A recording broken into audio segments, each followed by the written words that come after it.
Hi everyone and welcome back. We are here to discuss Litecoin, an important coin in the realm of cryptocurrencies. I'm sure some of you are already familiar with it.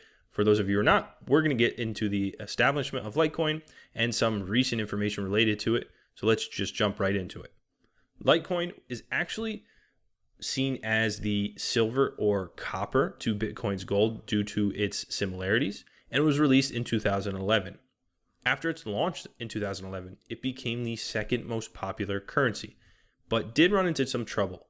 In 2015, it had a bit of a tough time with undermined acceptance due to a Chinese Litecoin Ponzi scheme. And we can see that as a bit of a negative, but we can also see that in May 2018, compatibility with Blocknet protocol was adapted for Litecoin. And again, we're going to get into that in a moment. Keep that in mind because that is a big positive for Litecoin. So we can go a little further into the establishment. We know it was released in 2011 and it's open source, so that it's not managed by any central authority. The Litecoin network went live a few days later after its release and was a fork of the Bitcoin client. And although it's seen as the copper or silver to Bitcoin because it's almost identical to Bitcoin, it does have some differences, such as a decreased block generation time, an increased max number of coins, and uses a different hash algorithm and modified GUI. And we could think that the decreased time in the realm of cryptocurrencies, if you have the decreased time, the quicker transaction time, and a decreased transaction cost, those are huge elements in the realm of cryptocurrencies. Litecoin was setting out to try and conquer that, or at least establish that as a competitor in the realm of crypto. We always want, at least as on the user side, the decreased transaction costs is always more beneficial to us and a faster time as well. Some interesting notes with Litecoin is it actually became the first of the top 5 by market cap cryptocurrencies to adopt SegWit. And in 2017, it also became the first Lightning Network transaction completed through Litecoin. It transferred Litecoin from Zurich to San Francisco in under 1 second. Now that's pretty impressive.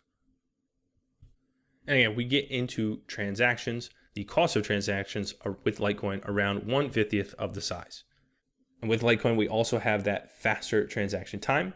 And crypto users see Litecoin as more stable because the pricing acts more rationally. And that's always great if you're looking to invest into something. You would kind of want something to behave more rationally. It kind of helps with the prediction of it. So what also helps is that there can only ever be 84 million Litecoins, with almost 56 million already released. Now this is seen as a positive because having a fixed amount can help versus inflation.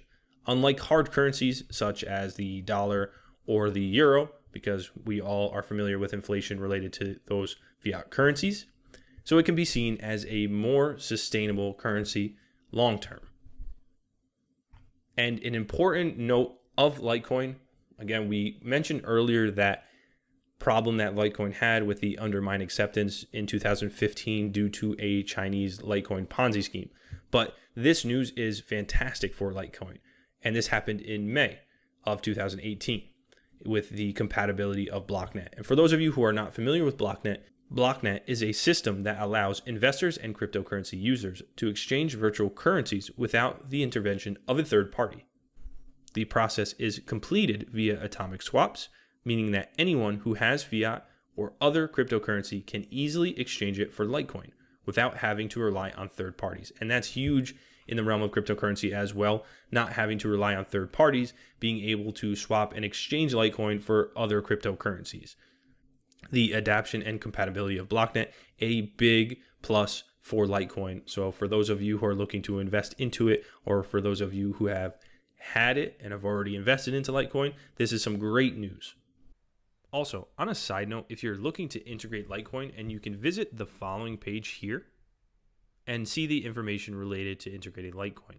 And it's pretty easy because, as we've mentioned, it's got such similarities to Bitcoin and it has full compatibility with the Bitcoin API. It's pretty easy to integrate into existing applications that already offer Bitcoin support. You can find information as a developer using Bitcoin, as a merchant, and as a business that already supports Litecoin. You can actually register your site here. Just a great another feature to see options on the coin, on the currencies page for offering integration with the currency. All right. We can see faster transactions that Litecoin initially set out to accomplish. We can see that the max Litecoin is being mined daily, with every 2.5 minutes a block being mined that generates 14,400 Litecoins daily. As with all crypto, it's becoming much more relevant as merchants and institutions adopt their use for services. Litecoin is gaining traction with some recent merchants accepting it, so try to keep it on your radar for the remainder of 2018 and 2019. And again, with the compatibility of BlockNet, I think we're going to see it consistently grow. We're going to see that undermine acceptance from the Chinese Litecoin Ponzi scheme in 2015. Don't think that's going to be so much of an issue with the compatibility of BlockNet. It's definitely going to help related to that factor of Litecoin. So try to keep it on your radar. If you have any questions, please feel free to share them in the Q&A. And with that, enjoy cryptocurrencies.